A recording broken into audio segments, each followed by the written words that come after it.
Olá, bem-vindo ao Mais 365, este caminho diário com a Bíblia em que a história da salvação ilumina a nossa vida. Tem sido um percurso em que todos os dias tomamos consciência de que a nossa história faz mesmo parte da história da salvação que Deus anda a construir com a humanidade desde sempre. Eu sou o Francisco e trago-te este podcast em nome das equipas de jovens de Nossa Senhora. Seguimos do Gênesis ao Apocalipse com a tradução da Difusora Bíblica, aprendendo a erguer o nosso olhar para o alto, sempre acompanhados por Nossa Senhora.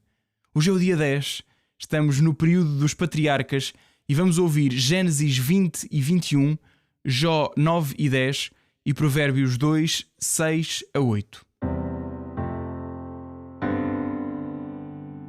Gênesis 20. Abraão partiu dali para a região de Négueb, fixou-se entre Cádes e Shur, permanecendo durante algum tempo em Gerar. Referindo-se a Sara, ele dizia que era sua irmã. Abimeleque, rei de Gerar, mandou raptar Sara. Deus, porém, apareceu em sonhos a Abimeleque durante a noite e disse-lhe: vais morrer por causa da mulher que raptaste, visto ela ser casada. Abimeleque, que não se tinha aproximado dela, respondeu: Senhor, dareis a morte mesmo a inocentes? Não me disse ele que era sua irmã? Ela própria me disse: é meu irmão. Procedi com pureza de coração e mãos inocentes. Deus disse-lhe em sonhos: eu bem sei que agiste com pureza de coração, por isso evitei que pecasses contra mim e não permiti que lhe tocasses.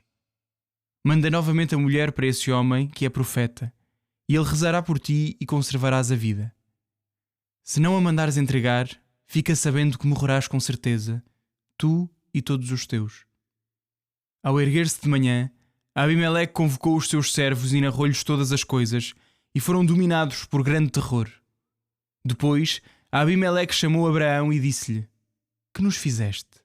Em que te ofendi eu para nos expores a mim e ao meu reino ao castigo de um tão grande pecado? Não devias ter procedido comigo da forma como procedeste. Acrescentou: qual a tua intenção ao fazeres isto? Abraão respondeu: julgava que poderia não haver temor de Deus neste país e que iriam matar-me por causa da minha mulher. De resto, é verdade que ela é minha irmã, filha do meu pai, mas não da minha mãe, e tornou-se minha mulher. Quando Deus me levou para longe da casa do meu pai, eu disse-lhe: vais fazer-me a mercê de dizer em todos os lugares onde formos que sou teu irmão. Então Abimeleque tomou ovelhas, bois, servos e servas, e deu-os de presente a Abraão ao entregar-lhe Sara, sua mulher. Abimeleque disse: o meu país está à tua disposição. Podes fixar-te onde melhor te parecer. Disse também a Sara: dei ao teu irmão 1000 moedas de prata. Isto será para ti como um véu perante os que vivem contigo. De tudo ficas assim compensada. Abraão intercedeu junto de Deus, e Deus curou Abimeleque, sua mulher e as suas servas, e tiveram novamente filhos, porque o Senhor tinha ferido de esterilidade todas as mulheres da casa de Abimeleque, por causa de Sara, mulher de Abraão.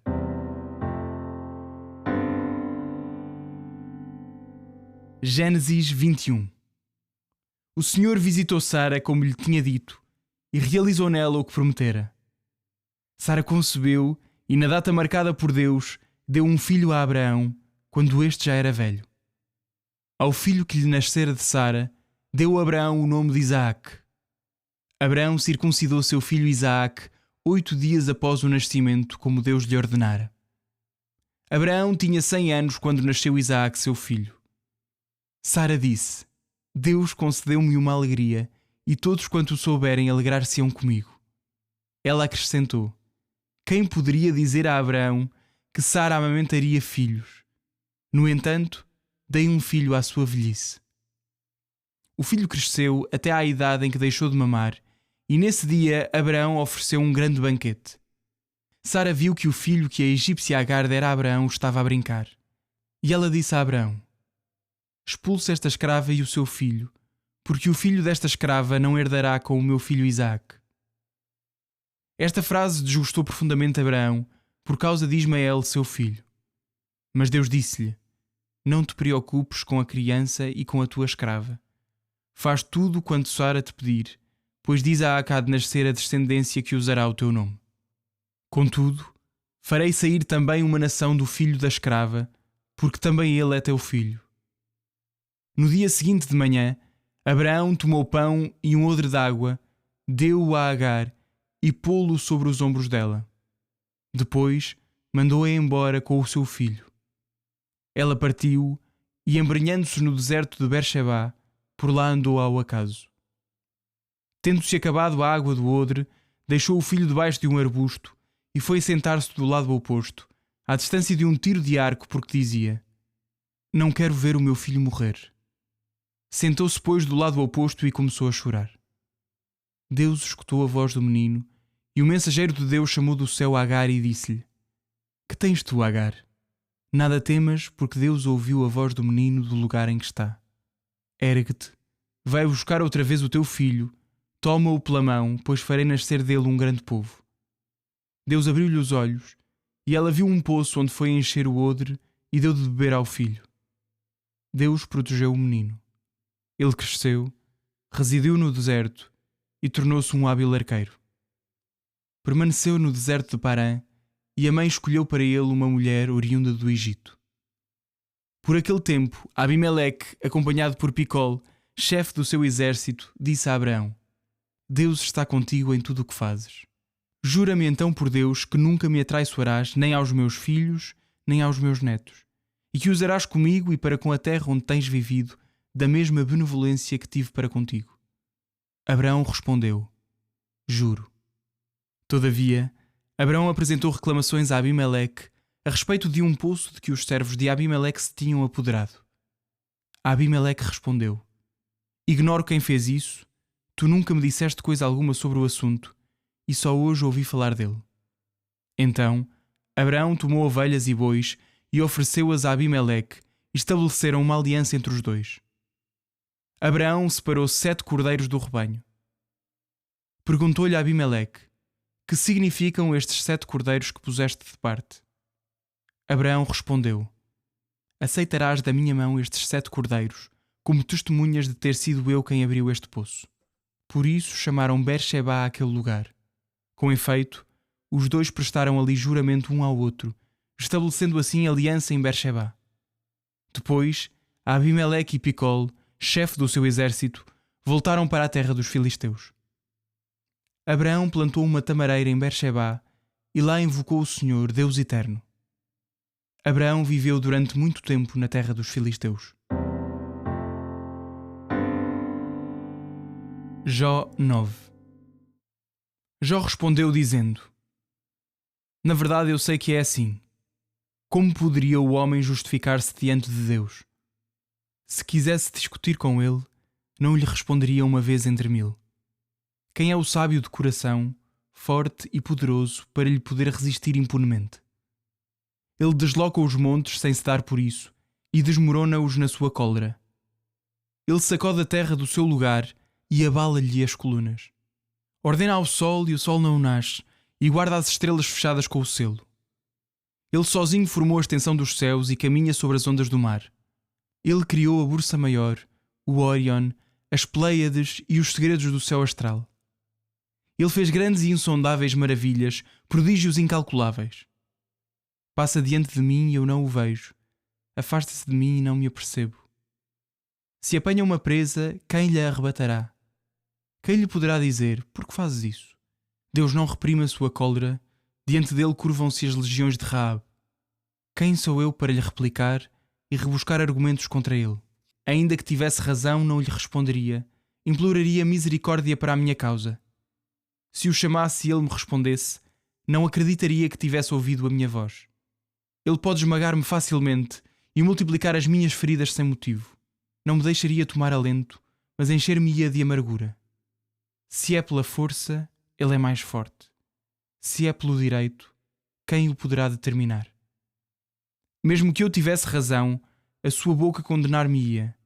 Se fosse inocente, ele me incriminaria. Sou inocente, mas não me preocupo comigo mesmo. Eu desprezo a minha vida. Uma só coisa quero afirmar: ele extermina tanto o inocente como o malvado. Se de repente um flagelo causa a morte, ele ri-se do desespero dos inocentes. Deixa a terra entregue às mãos do ímpio e cobre o rosto dos seus juízes. Se não é ele, quem é, pois? Os meus dias passaram mais rápido que um corcel. Fugiram sem terem visto a felicidade. Passaram velozes como barcas de junco, como a águia que se precipita sobre a presa. Se digo, vou esquecer os meus gemidos, abandonar o meu ar triste e voltar a ser alegre. Temo todos os meus tormentos, sabendo que tu não me perdoas. Se me consideram culpado, que adianta cansar-me em vão? Por mais que me lavasse com águas de neve e purificasse as minhas mãos com lexívia, tu me submergirias na imundície e as minhas vestes teriam nojo de mim. Ele não é um homem como eu para eu lhe responder e comparecermos os dois em juízo. Entre nós não há um árbitro que se possa interpor entre ambos. Que Deus retire a sua vara de cima de mim, para que não me assombre com o seu terror. Então falar-lhe-ia sem temor, pois por mim não tenho motivos para temer.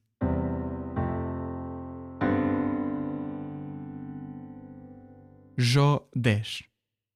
A minha alma tem aversão à vida. Darei livre curso ao meu lamento, falarei da amargura do meu coração. Direi a Deus, não me condenes. Mostra porque me afliges assim. Acaso encontras prazer em oprimir-me, em desdenhar a obra das tuas mãos e em favorecer os desígnios dos malvados? Terás olhos de homem e verás as coisas como as veem os humanos?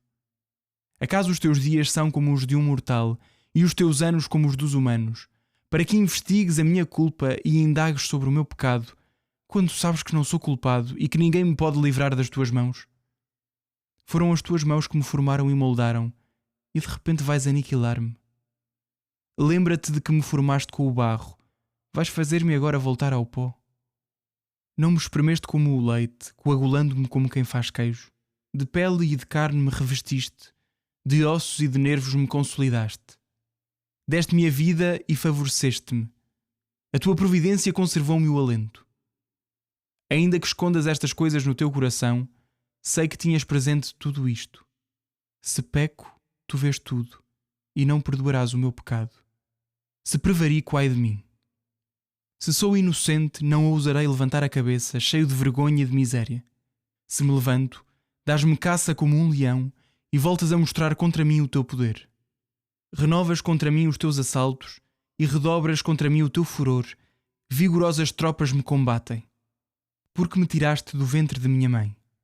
Teria morrido sem que ninguém me visse. Seria como se nunca tivesse existido, levado do ventre para o sepulcro. Não são breves os dias da minha vida. Que Deus se afaste e me deixe, para que eu tenha um pouco de conforto antes de partir para não mais voltar para a região das trevas e da escuridão, terra tenebrosa e sombria, de escuridão e confusão, onde a própria luz é sombra. Provérbios 2, 6-8. Porque o Senhor é quem dá a sabedoria, e da sua boca procedem o saber e o entendimento. Ele reserva a salvação para os retos e é um escudo para os que procedem honestamente. Protege os caminhos dos justos e dirige os passos dos seus fiéis.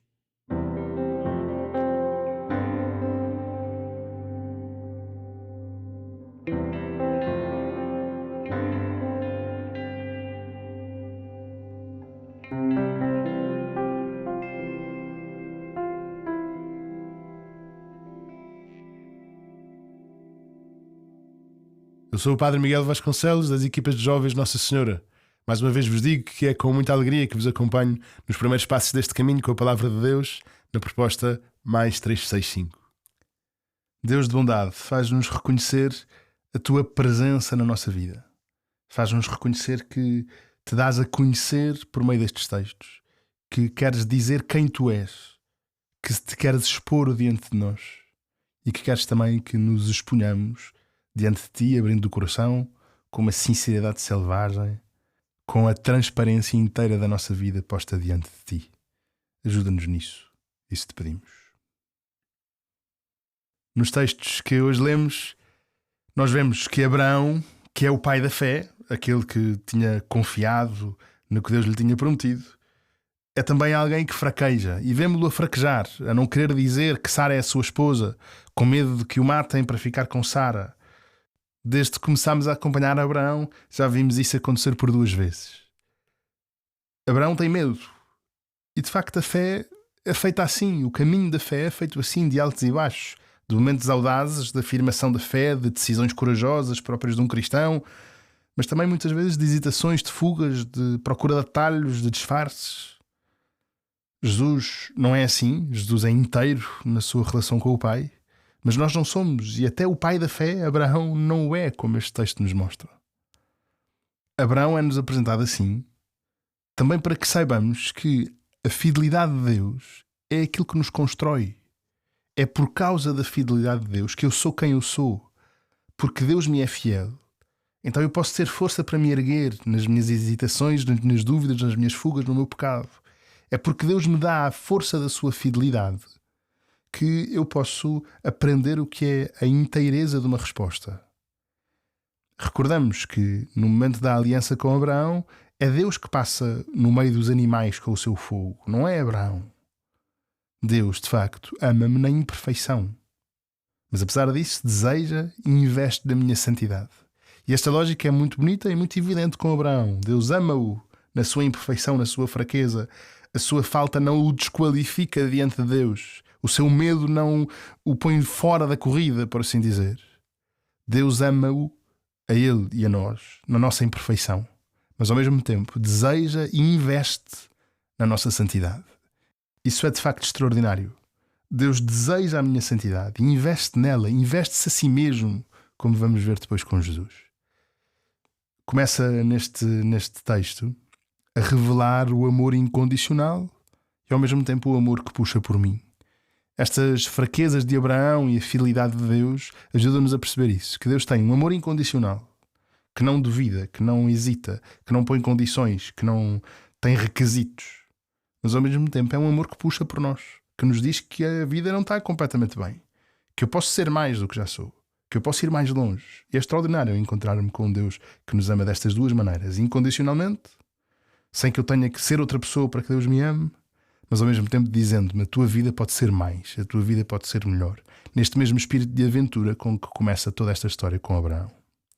E mais uma vez Jó, que não tem medo nenhum de ser honesto com Deus, está a sofrer sem perceber e diz: não percebo o que me está a acontecer, não sei porque é que me está a acontecer isto, nem sequer consigo argumentar com Deus, Ele que é todo poderoso e eu não sou. Ele é infinito e eu nunca perceberia tudo da sua infinitude. Nada disto faz sentido.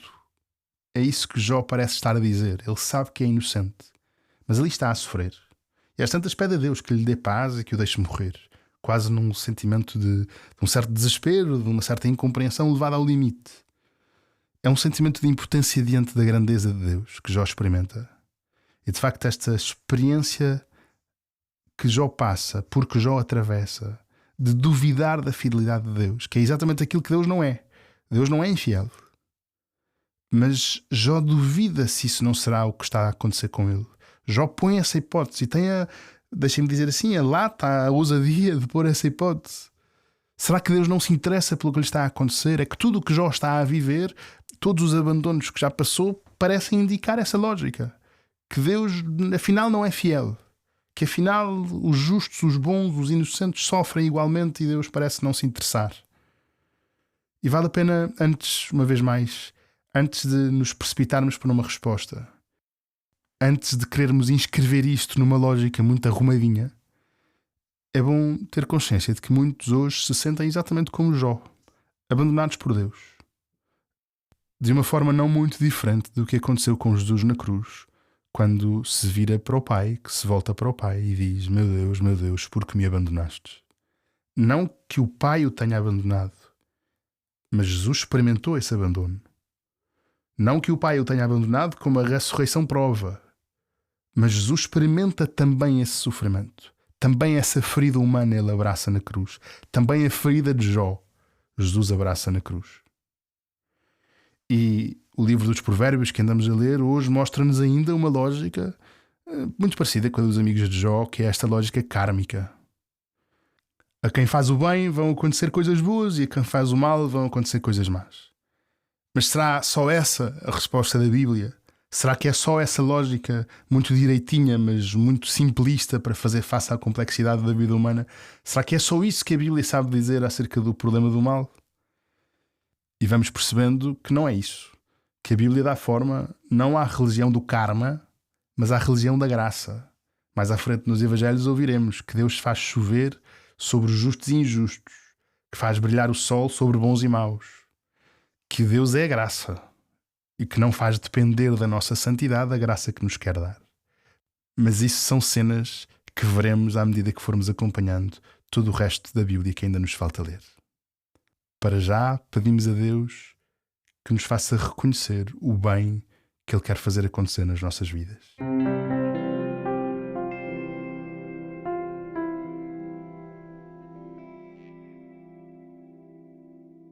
A minha alma glorifica o Senhor e o meu espírito se alegra em Deus, meu Salvador. Porque pôs os olhos na humildade da sua serva, de hoje em diante me chamarão bem-aventurada todas as gerações. O Todo-Poderoso fez em mim maravilhas, santo é o seu nome. A sua misericórdia se estende de geração em geração sobre aqueles que o temem. Manifestou o poder do seu braço e dispersou os soberbos. Derrubou os poderosos de seus tronos e exaltou os humildes. Aos famintos encheu de bens e aos ricos despediu de mãos vazias. Acolheu a Israel, seu servo, lembrado da sua misericórdia, como tinha prometido a nossos pais, a Abraão e à sua descendência para sempre. Glória ao Pai, ao Filho e ao Espírito Santo, como era no princípio, agora e sempre. Amém.